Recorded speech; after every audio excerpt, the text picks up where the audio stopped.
Exercise 2 next class में करना, ठीक है, कोई बात नहीं। नहीं तो ये नहीं बोला था मैंने। वो कर ली 01 कर ली आप लोगों ने?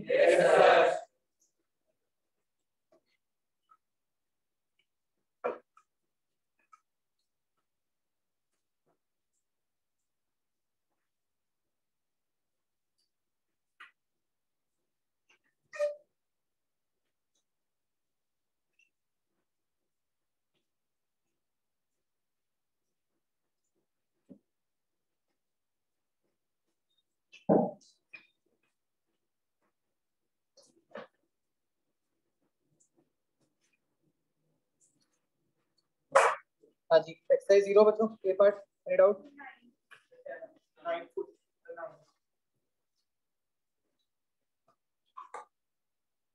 7th क्वेश्चन में सर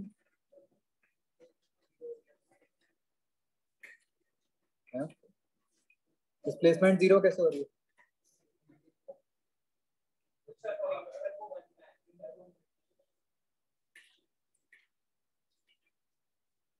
नाइन्थ क्वेश्चन देखो, तो बिल्कुल इसी के लिए मैंने आपको वो बताया था कि ds को dx i क्या प्लस dy j क्या लिखो। तो जब आप इंटीग्रल f डॉट ds बनाओगे तो वो क्या बन गया? वो आपका बन गया integral 3x square dx plus 4 dy। इसको आप सेपरेट कर सकते हो, मतलब ये 3x स्क्वायर dx इंटीग्रल एक बन गया और 4 इंटीग्रल dy दूसरा बन गया, है ना। अब क्लियरली जो लेफ्ट साइड वाला इंटीग्रल है उसमें क्या पुट करना है, इसकी लिमिट्स डालनी है, x राइट साइड वाले में y की, ठीक है। तो इसका ये तभी होगा जब आप ds वेक्टर को dx i का प्लस dy j का लिखोगे।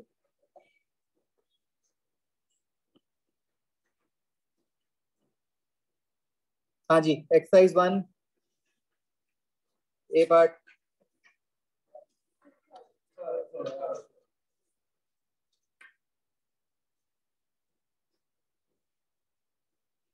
ओके, तो थर्ड में बच्चों अभी राइट ना हो, नहीं हो जाएगा। कांस्टेंट वेलोसिटी, आपको कांटेक्ट फोर्स, ग्रेविटी का डायग्राम समझ आ रहा है? यस, ठीक है। अगर वो कांस्टेंट वेलोसिटी से ही मूव कर रहा है तो मतलब हॉरिजॉन्टल डायरेक्शन में फोर्स कितनी है? 0।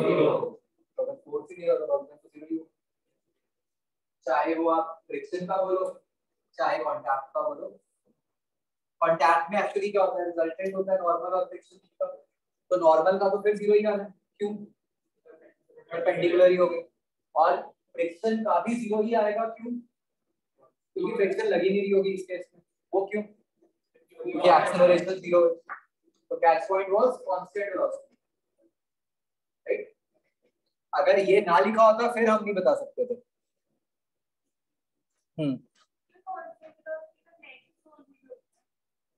बट वो नेट फोर्स जो है वो सिर्फ एक ही जो है हॉरिजॉन्टल डायरेक्शन में, फ्रिक्शन ही है। नहीं, फिर लिखा होता जो सिचुएशन दी है उससे तो ये पता चल रहा है ना कि और तो कोई फोर्स लगी नहीं।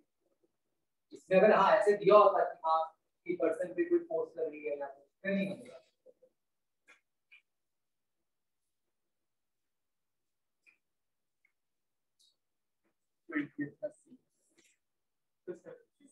Seventh question.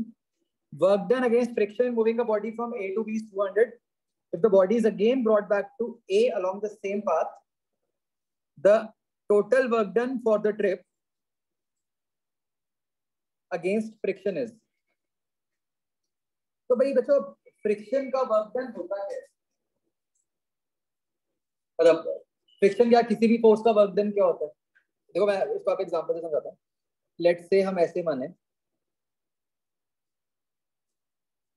कि एक बॉडी ऐसे राइट को जा रही है, ठीक है, ये पॉइंट ए है, हमने उसको ए से बी तक लेके जाना है। आपको कहा है वर्क डन अगेंस्ट फ्रिक्शन, इसका क्या मतलब है?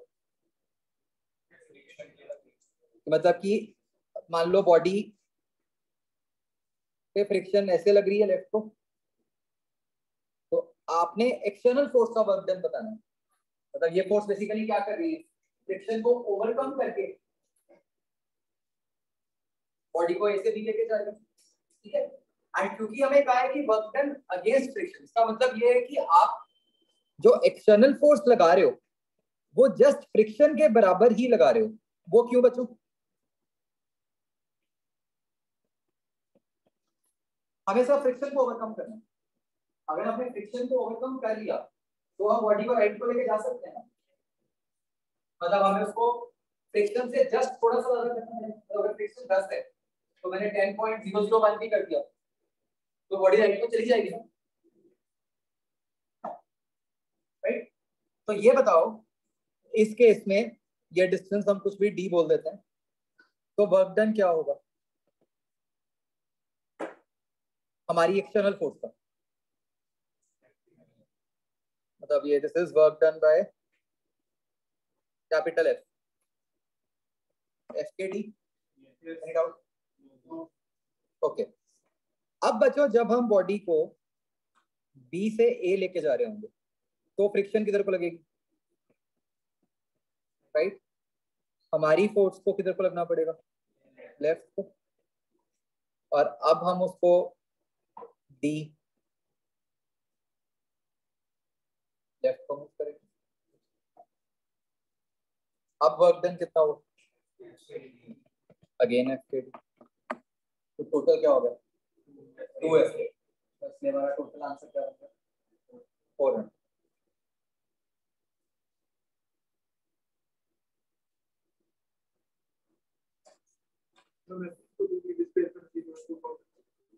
हमने पिछली क्लास में बच्चों कहाँ लिखा है ऐसा कि जो वर्क डन है वो डिस्प्लेसमेंट पे डिपेंड करता है? ये नोट्स देख के बताओ।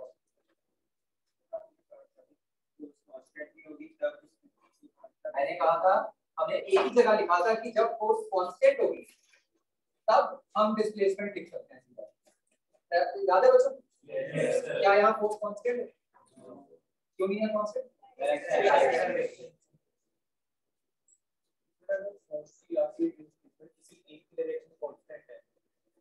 क्या मेरे बोलो, अगर फोर्स या डिस्प्लेसमेंट में से किसी एक की डायरेक्शन कांस्टेंट है और दूसरी की चेंज होती है इक्वल होती है फिर तो जीरो होगी।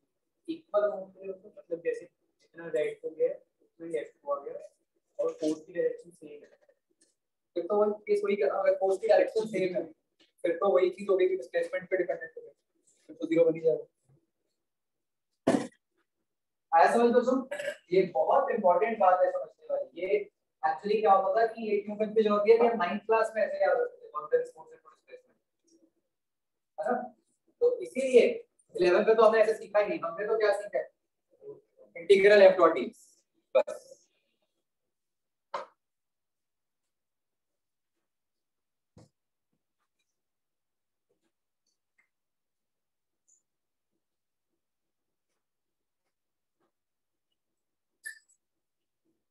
और कोई क्वेश्चन बच्चों? 21st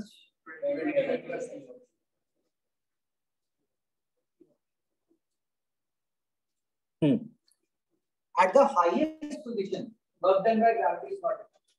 तो दोस्तों देखो, जो वर्क डन है उसकी हम बात ही तब कर सकते हैं जब बॉडी को आपने किसी एक जगह से दूसरी जगह तक मूव किया, ठीक है। वर्क डन एक सिंगल पॉइंट पे डिफाइन नहीं होता। डीएस आ रहा है क्या, सिंगल पॉइंट का कुछ डीएस होता है? डीएस तो दो पॉइंट्स के बीच में आ रहा है, राइट। तो इसलिए ये सी ऑप्शन ठीक हो कि आप डिफाइन ही नहीं कर सकते। अगर आप वर्क डन की बात कर रहे हो तो वो हमेशा कोई दो पोजीशंस के बीच में हो, राइट। जैसे वेलोसिटी एक इंस्टेंट की होती है, वेलोसिटी प्रॉपर्टी क्या है कि एक इंस्टेंट पे क्या है, राइट, इंस्टेंटेनियस वेलोसिटी। सिमिलरली मुझे ऐसी प्रॉपर्टीज बताओ जो आप एक इंस्टेंट के लिए डिफाइन ही नहीं कर सकते, वो एक ड्यूरेशन के लिए ही डिफाइन होती है। डिस्प्लेसमेंट और डिस्प्लेसमेंट है तो वन आ गया, और अगर आप एवरेज की बात करो, एवरेज स्पीड, एवरेज वेलोसिटी, क्या वो एक इंस्टेंट में निकाल सकते हो? नहीं, वो भी ड्यूरेशन चेंज ऑब्वियसली है ना, वो भी। ओके 21 का आंसर 4 आएगा। ये मैं कह रही कुछ का ठीक होगा कुछ का फेल होगा।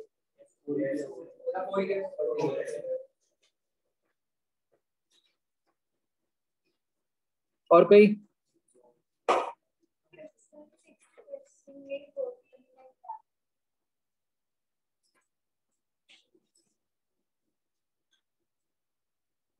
फिफ्थ और सिक्स्थ में भी हमने जैसे अभी मैंने फ्रिक्शन वाले में करा था ना वो चीज करनी है कि एक्सटर्नल फोर्स का वर्क डन निकालना जो उसको जस्ट ग्रेविटी को ओवरकम करके उसको मूव करवा।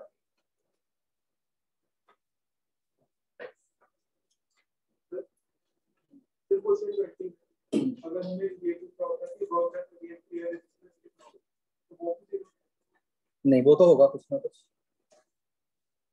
तो आगे हम करेंगे अभी वैसे क्वेश्चन।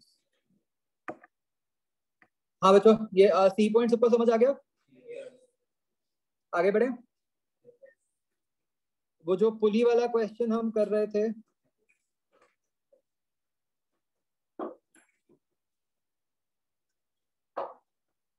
उसका ये आंसर बनना चाहिए 2m पे माइनस 800/9m और m पे 10 प्लस में किसका आ गया आंसर।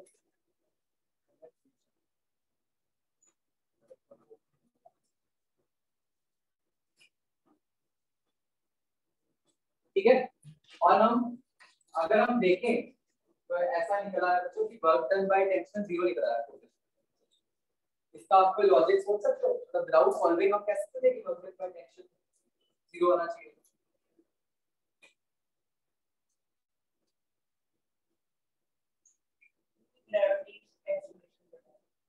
ग्रेविटी एस्टिमेट करवा रही है ठीक वो तो ग्राफिक का कोई टेंशन हो गई है सर एक लोग जो ऊपर जाएगा देखो टेंशन तो दोनों पे सेम लग रही है जितना एक ऊपर गया उतना एक नीचे आएगा तो जितना एक में वर्क डन पॉजिटिव आएगा उतना दूसरे में नेगेटिव आएगा तो टोटल 0 ही आता मतलब अगर क्वेश्चन में सीधा ये पूछा होता total work done by tension वो हम बिना सॉल्व किए भी डायरेक्टली 0 बोल सकते हैं।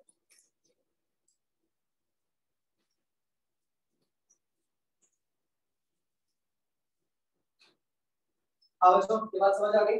आई थिंक 01 में काफी क्वेश्चन थे मतलब हर तरीके से आपने वर्क डन निकाल लिया है आइडिया लग गया है बाकी थोड़े सा आप क्लीन करोगे और क्लियर हो जाएगा वर्क डन कैसे निकालना। अब बच्चों हमने ये भी देखा कि कुछ केसेस में वर्क डन पॉजिटिव आया था कुछ केसेस में वर्क डन नेगेटिव आया था।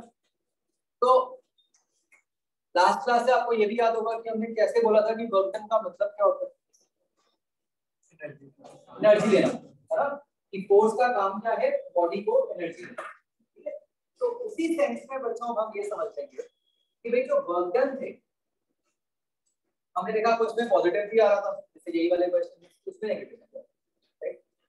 तो पॉजिटिव वर्क डन का क्या मतलब कि फोर्स ने बॉडी को एनर्जी दी नेगेटिव वर्क डन का एनर्जी। ठीक है इस बात को हम लॉजिकली भी सोचते हैं जैसे हमने क्वेश्चन किया था कि एक बॉल को ऊपर फेंका जब बॉल ऊपर जा रही थी तो ग्रेविटी का वर्क डन क्या था पॉजिटिव नेगेटिव था क्यों भाई फोर्स नीचे डिस्प्लेसमेंट ऊपर इसको आप फिजिकली सोचो एनर्जी की सेंस में सोचो कि भाई बॉल को जब आपने पहले तो ऊपर फेंका तो बॉल के पास तो एनर्जी थी कुछ जान थी जिससे वो ऊपर जा रही थी ग्रेविटी उसको एनर्जी निकालती जा रही तो क्या होगा धीरे धीरे जाके बॉडी ऊपर जाके रुक जब उसकी सारी एनर्जी खत्म हो गई तो वो रुक। अब ग्रेविटी ने क्या किया स्टिल वो शरीर फोर्स है उसने क्या किया जब अब उसने बॉडी को एनर्जी देनी शुरू भी कर तो उसने क्या किया जितनी ऊपर जाते हुए उसने एनर्जी दी थी मान लो 200 एनर्जी दी थी बाकी टाइम उतनी दे दी नेट के साथ बराबर ये बात क्लियर है। तो ऐसी और अगर हम एग्जांपल लें हमने एक और एग्जांपल किया था याद करो वर्क डन बाय फ्रिक्शन निकाला था हमने ये वाला क्वेश्चन इसमें क्या हुआ फाइनली आंसर नेगेटिव आ गया। यहाँ फ्रिक्शन ने क्या किया नेगेटिव वर्क किया तो बॉडी से एनर्जी निकालती है फाइनली बॉडी रुक गई बस फ्रिक्शन ने बोली किया फ्रिक्शन ने तो रख दिया अपने पास बात कर इज दिस थिंग क्लियर। तो पॉजिटिव वर्क डन का मतलब होगा बॉडी को एनर्जी देना, नेगेटिव का मतलब होगा उससे एनर्जी लेना। ठीक है, ये मैंने आपको वैसे बताया, ये भी आपने नहीं सोचना कि उसने जैसे कि वापस दी या नहीं दी, that is not a concern right now. अभी तो हमने बस ये समझना था कि भाई हाँ जी कोई फोर्स का वर्क डन पॉजिटिव भी आ सकता है, किसी का नेगेटिव भी आ सकता है, और उसका फिजिकल क्लियर।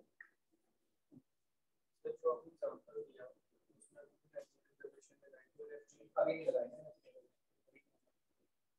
अभी हमने किया उसमें से पूछा है ना। क्लियर बच्चों? तो पॉजिटिव वर्क डन कब होगा अगर हम ऐसे फिगर से पूछें, जब cos थीटा पॉजिटिव होगा, है ना। fs तो पॉजिटिव ही है, जब तक तो थीटा का ही पड़ता है। तो cos थीटा पॉजिटिव कब आएगा? जब थीटा एक्यूट होगा, है ना। तो जब ऐसा होगा तो वर्क डन पॉजिटिव आएगा, और उसका मीनिंग क्या है? Force is gaining energy.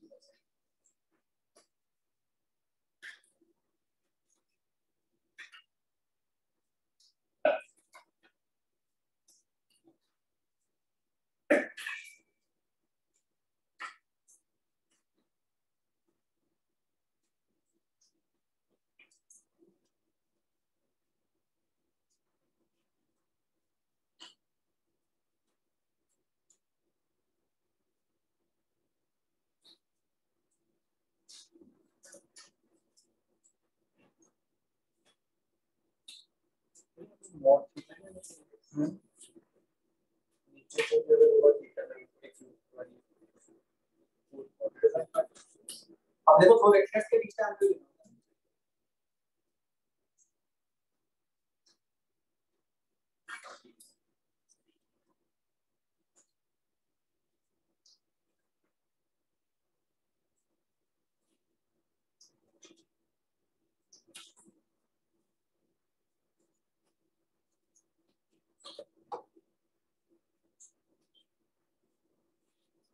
हाँ जी देखिए, अच्छा तो ऊपर वाला क्वेश्चन था ये टेंशन वाला, इसको एनर्जी के सेंस में कैसे सोचोगे कि टेंशन क्या करती है? एक से ले लिया और फिर दूसरे को, राइट, इसलिए उसका टोटल। तो जब बच्चों एंगल एक्यूट होगा तो फोर्स का वर्क डन पॉजिटिव आएगा। इसको ऐसे भी हम समझ सकते हैं कि जब फोर्स अपनी डायरेक्शन में ही कुछ ना कुछ डिस्प्लेसमेंट करवा रही है, चाहे पार्शियली, तो उसका वर्क डन पॉजिटिव। सिमिलरली बच्चों नेगेटिव वर्क डन कब आएगा? ऐसी सिचुएशन यहाँ पे क्या हो रहा है, इसका मीनिंग क्या है कि एनर्जी ले रही है, और अगर डिस्प्लेसमेंट की सेंस में सोचना हो तो क्या हो रहा है यहाँ पे, मतलब उस जो डिस्प्लेसमेंट है वो फोर्स की ऑपोजिट डायरेक्शन में।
क्लियर बच्चों?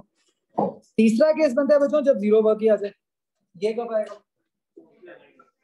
तो जो fs cos थीटा से, मतलब या तो हमको कि f0 उसका सेंस नहीं है, मतलब हम फोर्स के वर्क डन की बात कर रहे हैं तो फोर्स को कितना कुछ होएगा, तो अब कब कब हो सकता है कि या तो s0 हो जाए, है ना, या फिर थीटा 90, दोनों केसेस में ही आपका वर्क डन 0 है।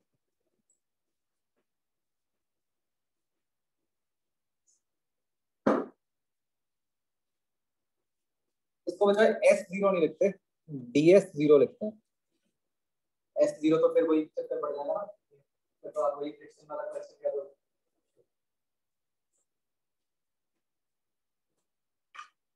DS0 मतलब कि बॉडी में बिल्कुल ही मूव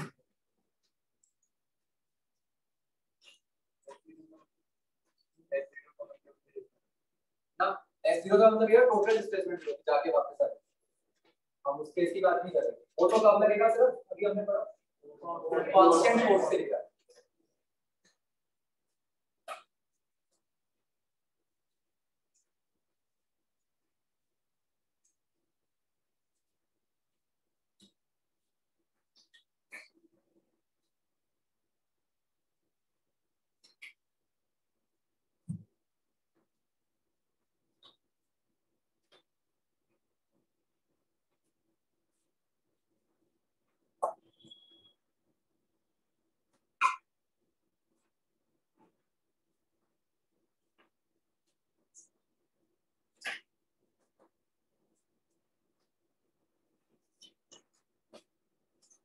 आगे सर ये मुझे DS0 का कोई एग्जांपल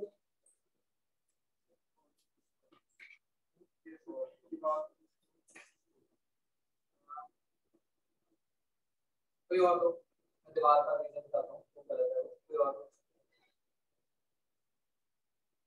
चलो ये ले लेते हैं, फ्लोर के ऊपर चेयर पड़ी है, तो जो नॉर्मल रिएक्शन है उसका वर्क है, वैसे तो दोनों कारण से भी हो रहा है ना।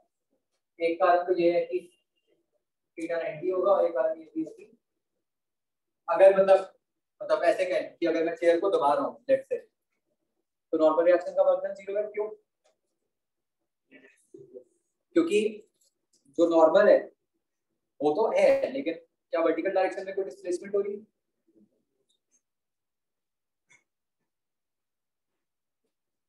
क्या ये बात समझ आई? थीटा 90 का कोई example?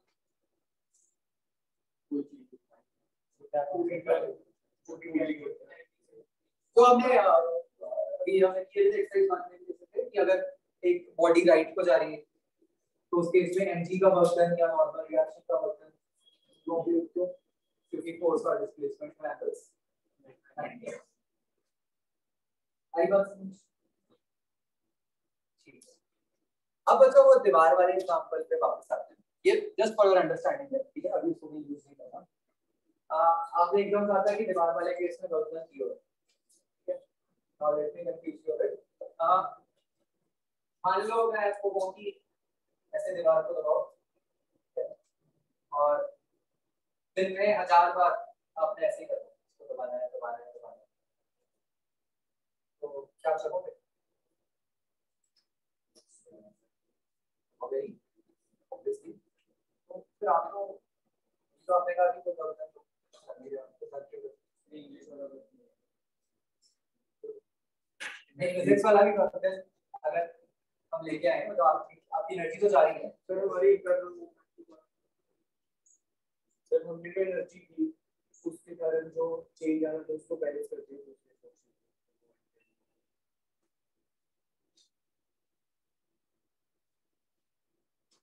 If you think very carefully, तो हमारा हैंड की जो स्किन है वो बिल्कुल रिजिड थोड़ी तो प्रेस हो सकती है। अब ध्यान से विजुअलाइज करो कि जब मेरा हाथ ऐसे दीवार पर प्रेस करता है, मेरा हाथ दीवार पे फोर्स करके लगा रहा है बाहर ऐसे, जब मेरे हाथ ने दीवार को प्रेस किया तो जो ये स्किन थी इसकी मोशन किधर को थोड़ी दबी ना, दीवार तो ऑब्वियसली आगे बढ़ी गई, तो जो स्किन का पॉइंट टच कर रहा था उसकी मोशन किधर को पीछे को, जस्ट थिंक फोर्स किधर को लगी आगे, डिस्प्लेसमेंट किधर को पीछे, बताओ उस फोर्स का वर्क क्या हो? नेगेटिव वर्क मतलब आप में से एनर्जी निकल। तो ऐसा नहीं है कि आपकी एनर्जी नहीं जाती, अगर आप दीवार को प्रेस करते हो तो आपकी एनर्जी जाती है। तो बात समझ आई? एग्जैक्टली यही होता है व्हेन यू वॉक, क्या जब आप खड़े भी हो तो हम जब खड़े हम करते हैं ना, राइट, जब आप चलते हैं तो हम करते हैं, बिल्कुल एक चीज हो रही है कि जब आप पैर से जमीन को प्रेस कर रहे हो तो क्या होगा? पैर ने जमीन पे किधर को फोर्स कर रहे हो? नीचे को। नॉर्मल किधर को? तो वर्क नेगेटिव आ रहा है, तो आपकी एनर्जी पंचिंग में तो फ्लेक्सिबल है, वो बैक ही होता है, तो वहां पे कुछ ना कुछ एनर्जी आपकी ट्रांसफर ही होती जा रही है। हाँ जी,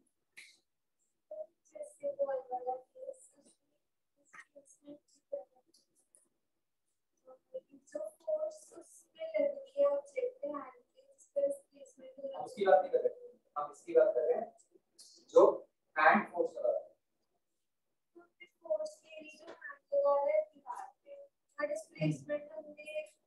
अच्छा ठीक है राइट, उल्टा सोच लो, यहाँ तो गड़बड़ हो गई क्या? मतलब मैंने जो सी, हमें किस फोर्स से मतलब होना चाहिए जो मतलब ऑब्वियसली अगर हम इस तरह सोचें कि मेरे हैंड पे फोर्स इधर को लगी है, मेरे हैंड पे जो फोर्स लगेगी वो इधर को लगेगी, बट आपने एक बात सोचनी है ध्यान से कि जो फोर्स, ये थोड़ा जल्दी आ गया इसमें ना वो कांसेप्ट बहुत अच्छे से सोचना पड़ता है, point of application of force.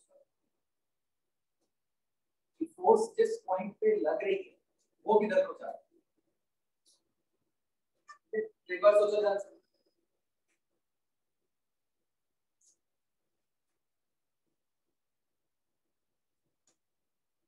Force जिस पॉइंट पे लग रही है वो किधर को जा रहा है?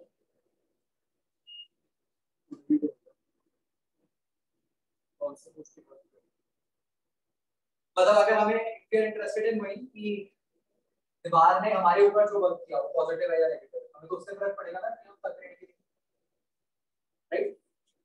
या उल्टा भी कह सकते हैं, हमने जो फोर्स लगाई हम उससे भी निकाल सकते हैं, वो कैसे निकलेगा? अगर हमने जो फोर्स लगाई है उसका फंक्शन पॉजिटिव है तो क्या होगा? मैं जो फोर्स लगा रहा हूँ मान लो उसका फंक्शन पॉजिटिव है, इसका क्या मतलब? मैं एनर्जी दे रहा हूँ, अगर मैं किसी को एनर्जी दे रहा हूँ तो मतलब मेरी एनर्जी कम हो रही है, ठीक है? तो क्या आप इस केस में ये सोच पा रहे हो कि मैं क्या मेरी एनर्जी कुछ कम हो रही है? किस भी तरीके से सोचो, कैसे? आपको इस तरह सोचना पड़ेगा, क्या केस बन सकते हैं मेरी एनर्जी कब कम हुई? मतलब या तो ऐसे कह दें कि दीवार ने मेरे ऊपर नेगेटिव वर्क किया या मैंने दीवार के ऊपर पॉजिटिव वर्क किया। एक बार सोच के देखो, क्या आप इसको निकाल सकते हो कि ऐसा कैसे आएगा? आपने ऐसे निकाला तो आपकी ये चीज तो ये चीज है, ये आ जाती है।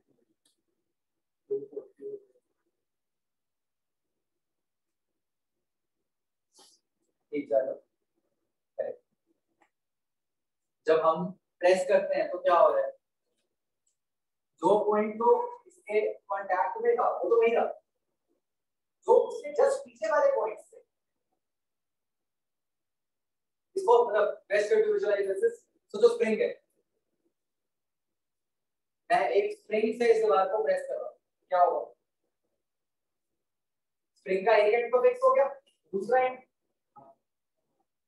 तब का जा रहा है ना? उस पूरे प्रोसेस पे क्या हो गया? स्प्रिंग दब गया ना, क्या बात समझ रहे? तो स्प्रिंग दबने से क्या हुआ?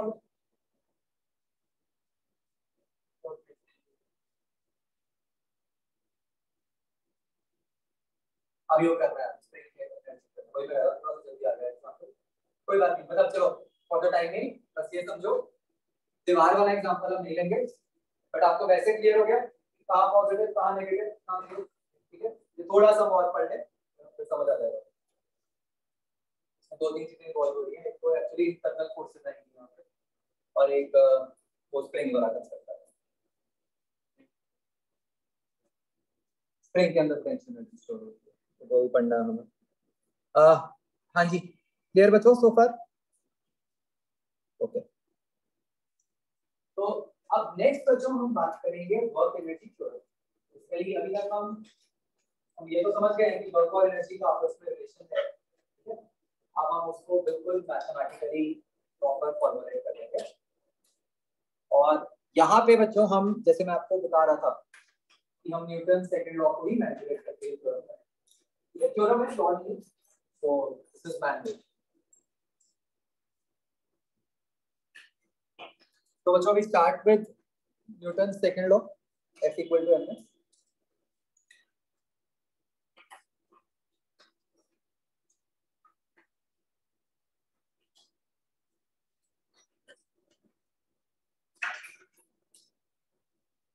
तो just for the sake of simplicity बच्चों, फॉर द टाइम बेइंग हम इसको स्केलर फॉर्म में करेंगे, ठीक है।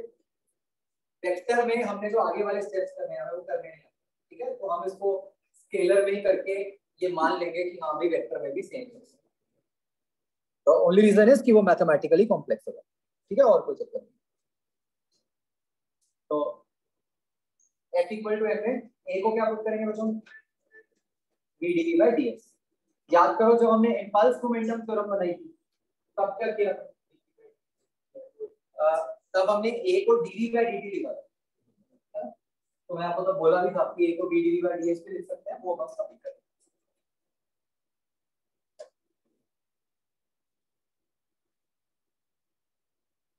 ठीक है। अब ये ds को बच्चों हम ले जाते हैं लेफ्ट हैंड साइड, तो क्या बन जाएगा, f ds बन गया, ठीक है। राइट हैंड साइड पे m dt। तो एक मिनट के लिए राइट हैंड साइड को पूछो, लेफ्ट हैंड साइड पे क्या बन गया, f ds। तो समझ आया कि वर्ब का आंसर, वर्ब को मैंने पूछा था लास्ट क्लास में कि वर्ब को f ds ही को डिफाइन किया, तो यहां से ऐसे बना। तो हमने क्या किया है, अब आप समझ गए होंगे कि हमने न्यूटन सेकंड लॉ को दो तरीके से मैनिपुलेट किया। एक बार तो हमने इसको dv by dt लिखा, फिर dt को इधर ले गए तो f dt को नई टर्म बोल दिया,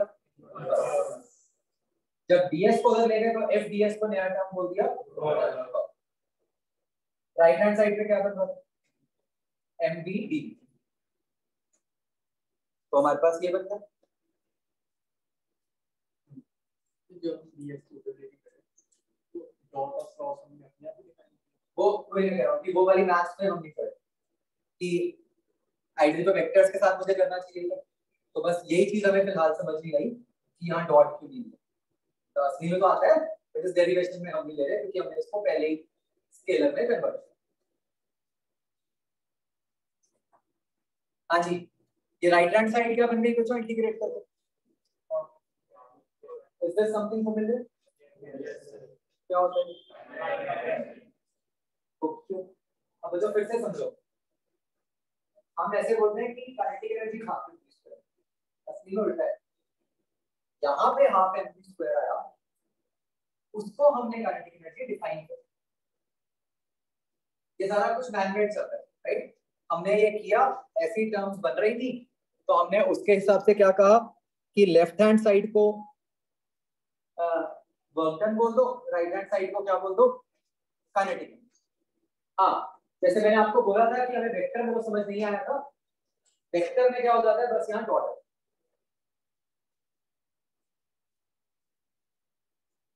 तो ये ऐसे बन जाएगा बच्चों, half m b square minus half m b square.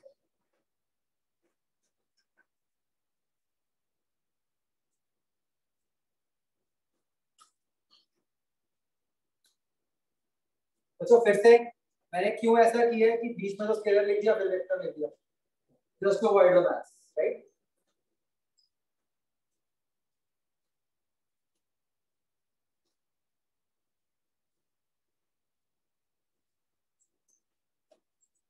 सो राइट हैंड साइड में हमारे पास दो क्वांटिटीज का डिफरेंस बन रहा था, तो इस क्वांटिटी को हमने क्या डिफाइन कर दिया, जो राइट हैंड साइड पे आ रही है, काइनेटिक एनर्जी। मतलब एक टर्म को डिफाइन किया एज काइनेटिक एनर्जी, दूसरी को लिखो, एक वर्क को हमने कैसे डिफाइन कर दिया, डॉट ds, काइनेटिक एनर्जी को डिफाइन कर दिया as half mv square.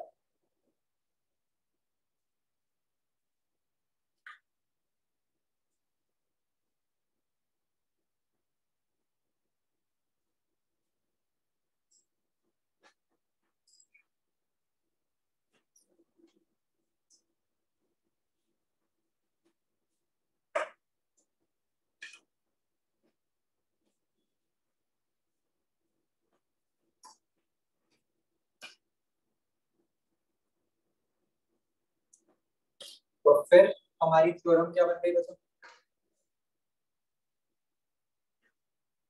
Work done by all forces is better.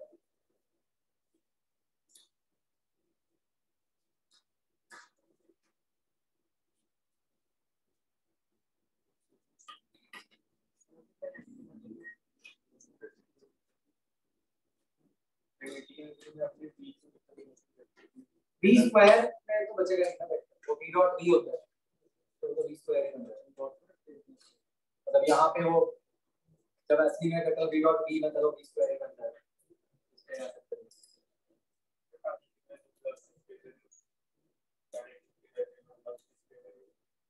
Kinetic energy में वेलोसिटी स्केलर नहीं होती, काइनेटिक एनर्जी स्केलर है क्योंकि वो हाफ mv स्क्वायर का है, वेलोसिटी तो वेक्टर ही होती है।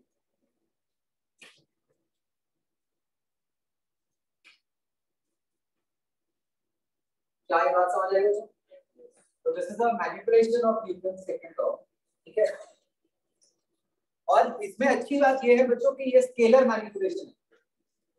अब यहाँ पे कोई वेक्टर नहीं आया ना, लेफ्ट हैंड साइड की स्केलर है, राइट हैंड साइड की स्केलर है।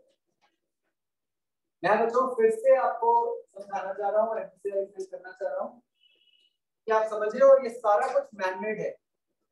मैनिपुलेशन करके लेफ्ट हैंड साइड पे इंटीग्रल एफ डॉट डीएस बना था, राइट हैंड साइड पे ये बना था, इसलिए हमने इस टर्म को वर्क बोल दिया और इस टर्म को काइनेटिक एनर्जी बोल दिया, ठीक है। मान लो न्यूटन सेकंड लॉ कुछ और होता जिसमें इंटीग्रेट करके बाई चांस ऐसा होता कि यहाँ हाफ एम वी क्यूब आ जाता, तो फिर हम क्या कहते हैं? फिर हमने काइनेटिक एनर्जी को as half m v cube ही डिफाइन किया। आई बात समझ बच्चों? ठीक है, this is something totally in our hands कि हमने कैसे डिफाइन किया।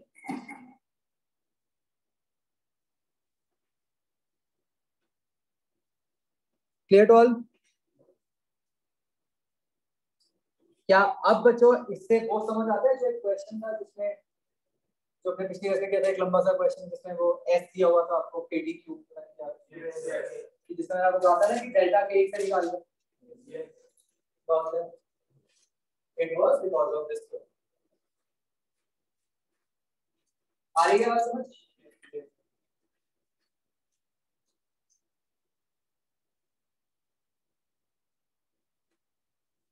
एक और क्वेश्चन भी था बच्चों जो हम इस थ्योरम से कर सकते थे, वो था ये जो एक फ्रिक्शन वाला था, ये वाला देखो। यहाँ पे हमें पता है कि फाइनली तो बॉडी ने रुकना ही है ना, तो फ्रिक्शन का वर्क डन क्या आना था? डेल्टा के ही, उसमें फाइनल काइनेटिक एनर्जी क्या है? 0, तो 0 minus half m v square. तो देखो हाफ एम वी स्क्वायर बच्चों आप देखो 100 ही है ना, तो बन गया आंसर।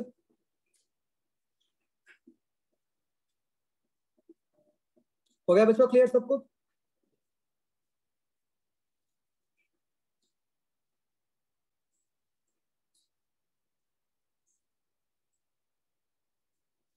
तो अब यहां से क्योंकि हमने काइनेटिक एनर्जी डिफाइन किया है तो हम इसको अब थोड़ा सा और एक्सप्लिसिटली लिख लेते हैं। काइनेटिक एनर्जी क्या है बच्चों? हाफ एम वी स्क्वायर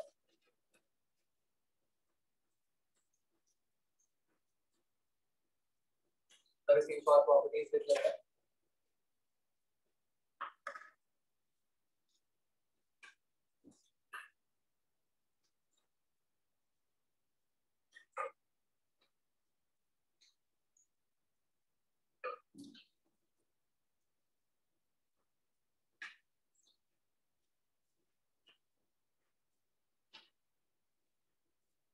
हाँ जी शुभम बताओ इसकी डायरेक्शन जो है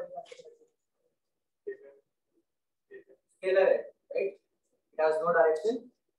एकदम ना देख के ऐसा लगता है कि काइनेटिक एनर्जी डायरेक्शन वेलोसिटी वाली हुई फार्मूला से, but let's remember v square है, तो kinetic energy scalar, it does not depend upon की बॉडी किधर को जा रही है। इसके वो क्या बनेंगे बच्चों? Units and dimensions. डायमेंशंस निकालना है इसको, ml t माइनस 2 बनेंगे। तो आप देख सकते हो कि ये कोई वर्क वाले ही बनेंगे, तो बनने भी चाहिए। जब फिजिकली ही सेम है तो डायमेंशनली और यूनिट्स वाइज तो सेम होना ही पड़ेगा। तो काइनेटिक एनर्जी के यूनिट्स भी बच्चों जूल्स में ही होते हैं और इट्स द स्केलर क्वांटिटी।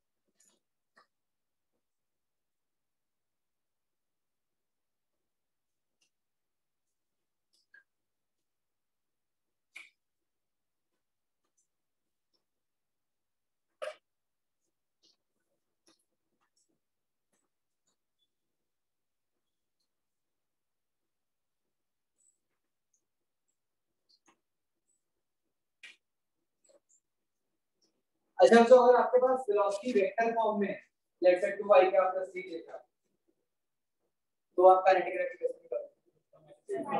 और राइट, यहाँ पे v क्या है? Magnitude of velocity, speed. तो अगर velocity i cap j cap की टर्म्स में भी होगी तो आप क्या करोगे? आप उसका मॉड लेके निकालोगे।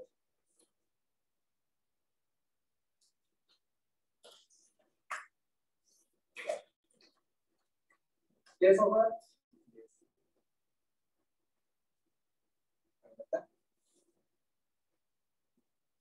तो काइनेटिक एनर्जी में बच्चों कुछ खास नहीं होता, मतलब बेसिकली आप जिस क्वेश्चन में v निकाल सकते हो उसी तरीके से उस क्वेश्चन में आप काइनेटिक एनर्जी भी निकाल सकते हो ना, कुछ और तो अलग से हो नहीं रहा यहाँ पे।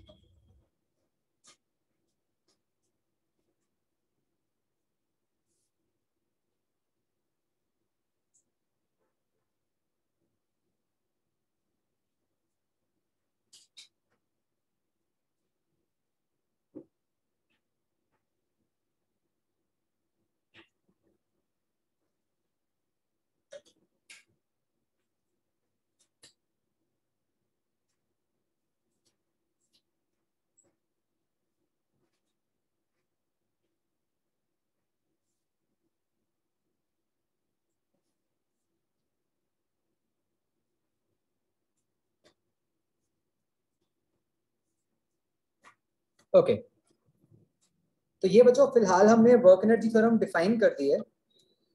इसका यूज अभी थोड़ा सा हम लेट करेंगे, देखेंगे अभी कि वर्क एनर्जी थ्योरम को भी हम कुछ और फॉर्म्स में लिखेंगे जिससे कि वो और हमारे लिए कन्वीनियंट हो जाए। ठीक है, हमने एक बार क्या लिख लिया, क्या है work energy theorem? Work done by all forces is change in kinetic energy. ठीक है, इसकी यूजेज पे अभी हम आएंगे।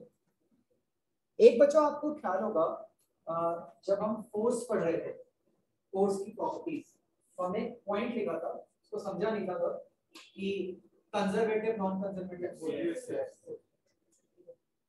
अब हम उस बात को समझेंगे कि कैसे हम कब एक फोर्स को कंजर्वेटिव बोलते हैं और एक फोर्स को नॉन कंजर्वेटिव। ठीक है, हमने आज ही उसका एग्जांपल भी पढ़ा था। ठीक है, मैं उस एग्जांपल को दोबारा रिपीट करता हूं और फिर हम उसके बेसिस पे फोर्स को कंजर्वेटिव और नॉन कंजर्वेटिव डिफाइन। ठीक है, पहले मैं एक जनरल एग्जांपल लेता हूं, फिर मैं उसको फोर्स में कन्वर्ट। बच्चों लेट्स इमेजिन कि मैं मार्केट जा रहा हूं। ठीक है, मेरे पॉकेट में कुछ पैसे हैं। ठीक है, रास्ते में कोई मुझे मेरे एक दो दोस्त मिले। For the timing let's say कि एनर्जी को एक तरह से मनी की टर्म्स में सोचो। ठीक है, तो मुझे एक दो दोस्त मिले, उन्होंने मेरे ऊपर नेगेटिव वर्क किया, मतलब पैसे दे। ठीक है, तो मैंने जहाँ जाना था मैं गया और अब मैं वापस आ रहा हूँ। दो टाइप के दोस्त हो सकते हैं, कैसे बताऊं? तो जो वापस करेगा और एक जो वापस नहीं करेगा। जो वापस करेगा उसको क्या बोलना चाहिए? कंजर्वेटिव। जो वापस नहीं करेगा, बिल्कुल यही चीज एज इट इज सेट हो जाती है फोर्स के साथ। भाई हमने अभी समझा कि जब फोर्स एक बॉडी पे वर्क करती है तो दो तरीके के वर्क कर सकती है, एक है पॉजिटिव वर्क, एक है नेगेटिव।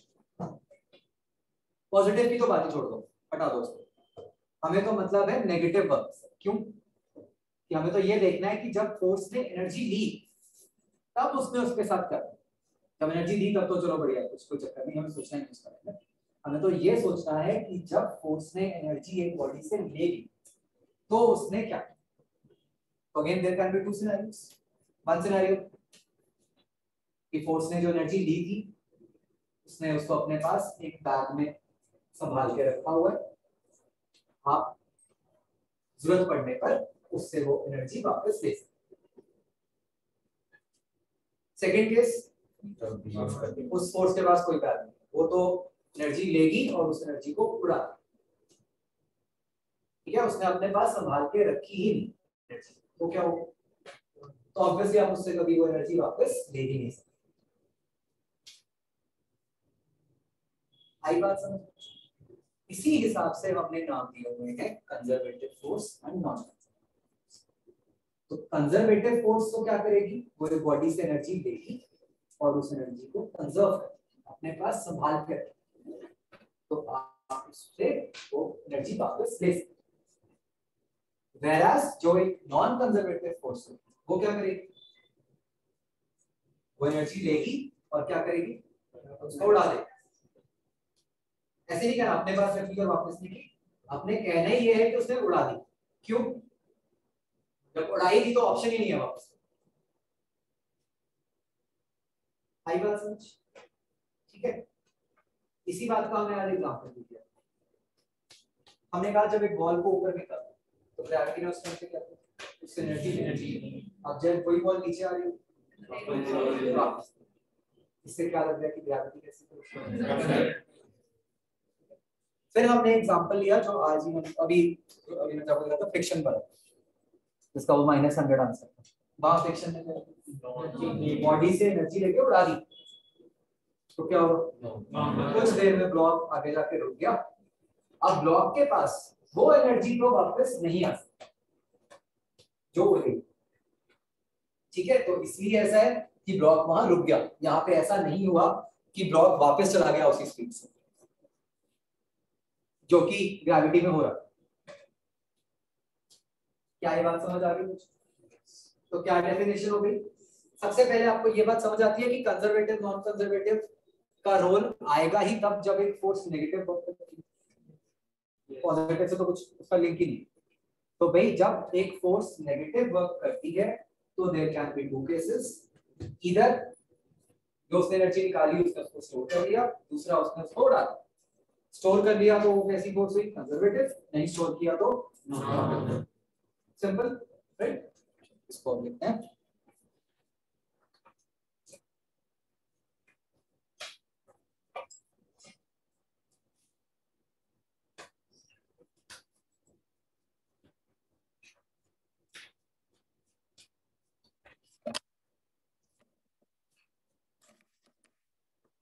एक मिनट बच्चों, मैं लिखवा रहा हूँ अभी, ये मत लिखना।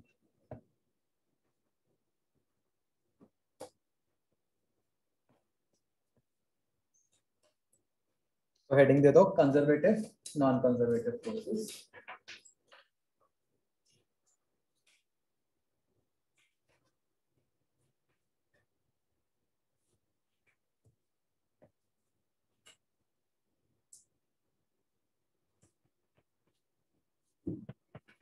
तो हम कहते हैं कि नेगेटिव वर्क बाय फोर्स जब किया, इसका मतलब क्या है कि फोर्स ने एनर्जी ले ली।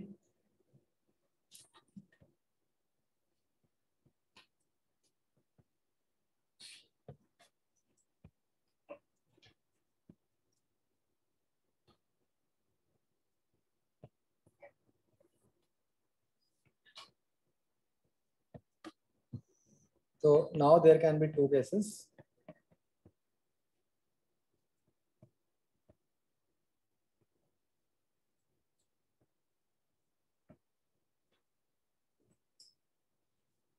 Case one, force stores this energy.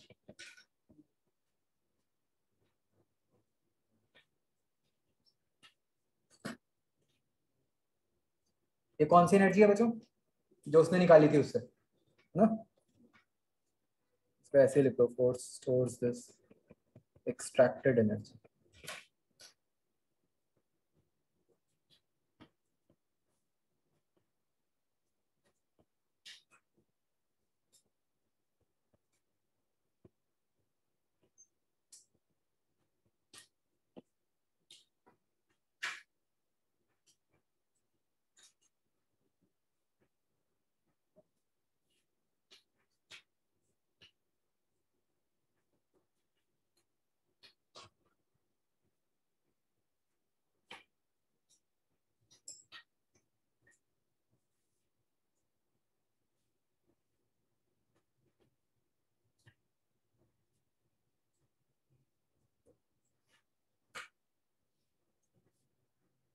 तो जब तो बच्चों फोर्स स्टोर कर लेती है उसको क्या बोलेंगे?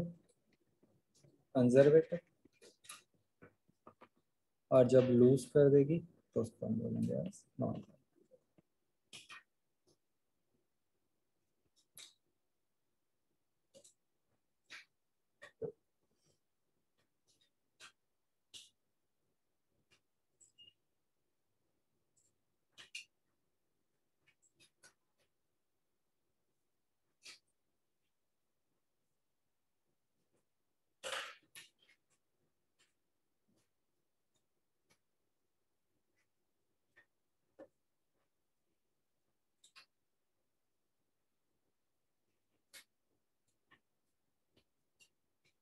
ठीक है,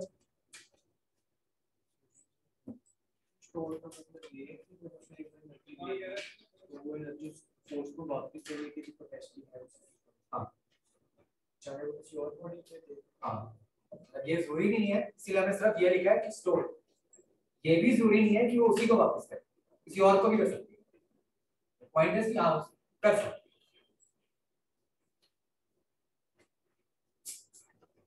इज दिस क्लियर बच्चों? ये समझने के लिए तो ये बहुत अच्छा तरीका होता है, बट इसी की एक और डेफिनेशन भी होती है कंजर्वेटिव नॉन कंजर्वेटिव की, जो हम आगे लिखते हैं और उससे मैथमेटिकल फॉर्म में, ठीक है, समझने के लिए ये आसान होता है। मैथमेटिकली हमें एक और तरीके से इसको समझना पड़ता है। वो बच्चों ऐसे होता है, इसको समझ मतलब क्या इसका लॉजिक क्या होता है मैं आपको बताऊं कि जैसे बच्चों जब मैं कह रहा था कि वही जो मैंने मार्केट वाला एग्जांपल लिया था कि किसी ने मेरे से पैसे लिए और वापस किए कि नहीं किए, तो क्या मैं इन अ वे ये कह सकता हूँ कि मेरे से जितने पैसे निकलेंगे विल डिपेंड अपॉन कि मैं कौन सा पाथ फॉलो करूंगा, क्योंकि अलग अलग पाथ पे अलग अलग टाइप के दोस्त हो सकते हैं, करेक्ट? यहीं पे अगर मुझे पता है कि मेरे सारे दोस्त कंजर्वेटिव हैं, फिर फिर तो मुझे कोई टेंशन नहीं, मैं जिस मर्जी रास्ते से जाऊं, तो जितने पैसे रास्ते में लग भी गए वो वापस वही जाएंगे, ठीक है? तो इस लॉजिक को सोचते हुए हमारी डेफिनेशन बनती है कंजर्वेटिव नॉन कंजर्वेटिव की। किस तरह से हम कहते हैं कि भाई कुछ फोर्सेस तो ऐसी हैं जिनका वर्क डन जो है पाथ पे डिपेंड है, ठीक है, कि एग्जैक्टली बॉडी ने कहां से कहां कैसे मूव किया। एंड कुछ फोर्सेस ऐसी हैं जिनका वर्क डन पाथ पे नहीं डिपेंड करता, डायरेक्टली इनिशियल और फाइनल पोजीशन पे ही डिपेंड करता है। बेसिकली हम ये बिल्कुल वो वाली बात कर रहे हैं, डिस्टेंस डिस्प्लेसमेंट वाली। Distance depends on path taken, displacement depends on initial and final. तो फोर्सेस के केस में भी बच्चों ऐसा है कि कुछ केसेस में तो वर्क डन सिर्फ इस पे डिपेंड करता है कि बॉडी इनिशियली कहां है और फाइनली कहां। कुछ केसेस में वर्क डन इस पे डिपेंड करेगा कि बॉडी ने एग्जैक्ट पाथ क्या किया। इसका बिल्कुल हमने आज एग्जांपल ही किया, जब तो हमने कहा था कि ऊपर बॉल को फेंको और नीचे आ गए, तब तो वर्क डन 0 आ गया था, डिस्प्लेसमेंट 0, है ना? जब हमने वो वाला एग्जांपल लिया था, वो 400 वाला मॉड्यूल का जो क्वेश्चन, उसमें भी डिस्प्लेसमेंट तो 0 हो गई थी लेकिन वर्क डन 0 नहीं आया। तो इससे क्या पता चल रहा है कि वहां पे वर्क डन जो था वो डेफिनेटली पाथ पे डिपेंड है। तो फिर से भाई कुछ फोर्सेस का वर्क डन पाथ डिपेंडेंट होता है, कुछ फोर्सेस का वर्क डन सिर्फ इनिशियल और फाइनल पोजीशंस पर ही डिपेंड, ठीक है? तो जिनका वर्क डन पाथ पे डिपेंड करता है उनको हम कहते हैं नॉन कंजर्वेटिव, ठीक है? तो फिर से इसको आप ऐसे भी समझ सकते थे, जो लूज कर देती है, इसको हम ऐसे भी कह सकते हैं कि जिनका वर्क डन पाथ पे डिपेंड, जिनका वर्क डन पाथ पे डिपेंड ही नहीं करता वो क्या होगी? कंजर्वेटिव। तो लिखो जो आगे ठीक कंजर्वेटिव कौन सा दोस्तों ने यहाँ पे लिख दिया, इसके आगे लिखो कि for conservative forces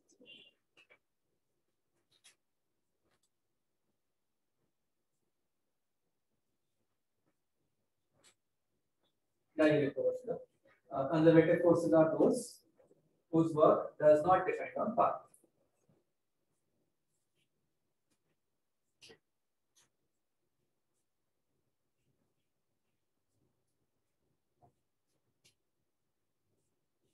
Depends only on initial and final positions.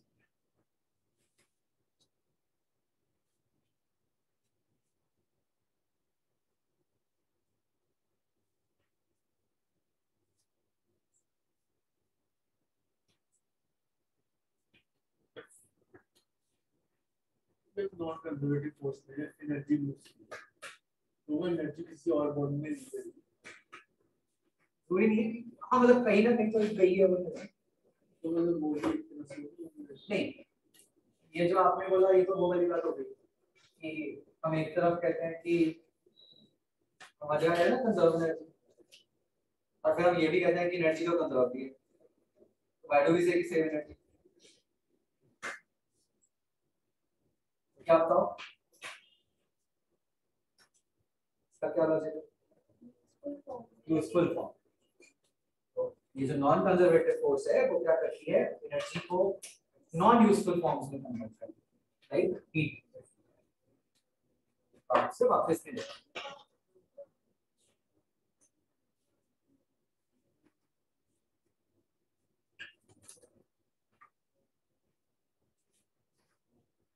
तो अच्छा दूसरी क्या हो गई, नॉन कंजर्वेटिव, जिसका वर्क डन जो है वो पाथ पे डिपेंड।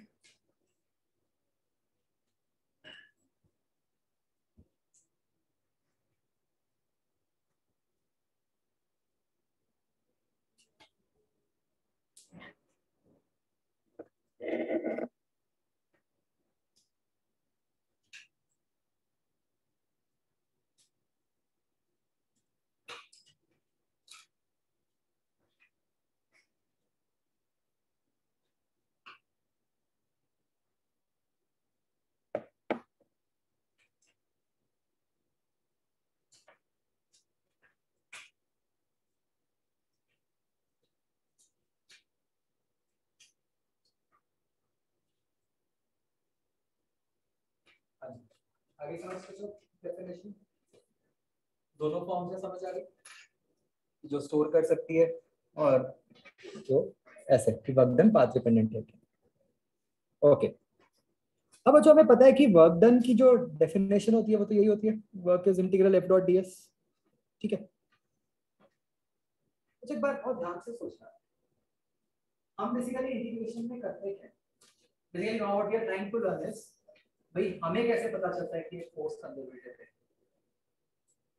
यहाँ पे एक एग्जांपल लेके निकाल के देखें तो, या हम कोई बेटर वे भी होता है जिससे एकदम ही बताते हैं कोई फोर्स कंजर्वेटिव है, ठीक? तो उसके लिए हम इसके फॉर्मूला पे जाते हैं, the work done is integral F dot DS, ठीक है। तो जो मान लो आप ये इंटीग्रल सॉल्व करते हैं, फिर आप क्या पुट करते हो, लिमिट्स डाल देते हो। लिमिट्स बेसिकली एक तरह से क्या होती है, इनिशियल और फाइनल कंडीशंस को पुट कर रहे होते हैं ना, कि भाई x = 1 से लेकर x = 4, ठीक है। तो भाई रूल क्या है, कैसे आपको पता चलता है कंजर्वेटिव और नॉन-कंजर्वेटिव, कि अगर तो आप ये इंटीग्रेशन सीधा कर पा रहे हो विदाउट नोइंग द पाथ, भाई आपको मान लो एक फोर्स बता दी और इनिशियल और फाइनल कोऑर्डिनेट्स बता दी, ठीक है। जैसे आज ही हमने एक एग्जांपल लिया था बच्चों, जैसे एक क्वेश्चन नहीं था जो आपने डाउट पूछा था आज, ये कौन सा था? हाँ, एक्सरसाइज 0 का जो लास्ट क्वेश्चन था। जैसे मान लो बच्चों ये वाली फोर्स थी, हमने जब इसका वर्क डन निकाला था, क्या हमारे को उन्होंने बताया है कि वो पार्टिकल ये इनिशियल कोऑर्डिनेट से फाइनल कोऑर्डिनेट किस पाथ से गए? हमें तो सिर्फ इनिशियल और फाइनल कोऑर्डिनेट्स बताए ना, लेकिन हम स्टिल आंसर निकाल पाए, वर्क डन हमने निकाल लिया। इससे हमें क्या पता चल रहा है कि भाई हमारा वर्क डन पाथ डिपेंडेंट हुआ ही, राइट? तो मतलब ये फोर्स कैसी है, राइट? यहीं पे मान लो कि इंटीग्रेशन कुछ ऐसी, आप ये वाला केस देखो, यहाँ पे भी आपको कुछ नहीं बताया कि कैसे मूव किया, बट आपने सीधा 2 और 3 को पुट किया, इंटीग्रेशन हो गई, तो आपने निकाल दिया आंसर। तो यहाँ पर भी क्या हो रहा है, ये कैसी फोर्स हुई, कंजर्वेटिव। तो भाई जिस केस में तो आप सीधा इंटीग्रेशन कर पाते हो विदाउट नोइंग द पाथ, वो कैसी होगी, फोर्स कंजर्वेटिव। जिस केस में आप इंटीग्रेशन कर ही नहीं पाते, ठीक है, आपको इंटीग्रेशन करने के लिए फर्दर इंफॉर्मेशन चाहिए पाथ के बारे में, वो फोर्स हो गई नॉर्मल। तो ये मतलब मैथमेटिकल फॉर्म होती है जिससे हम आइडेंटिफाई करते हैं कि एक फोर्स कंजर्वेटिव है कि भाई अगर हम ये f डॉट ds इंटीग्रल निकाल सकते हैं without knowing any relation between x y, तो वो फोर्स कंजर्वेटिव है। अगर हमें रिलेशन की जरूरत पड़ेगी तो वो फोर्स, तो ये देखो बच्चों,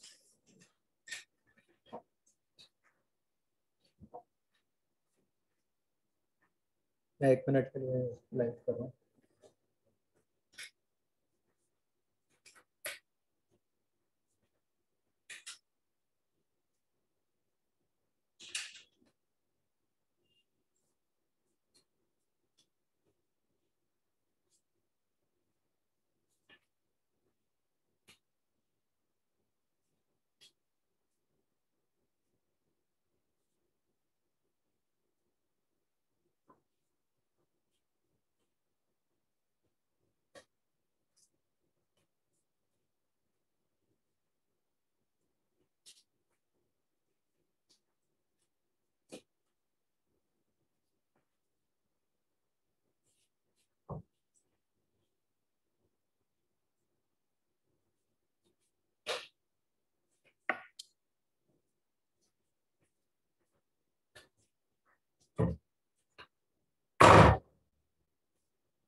ठीक है,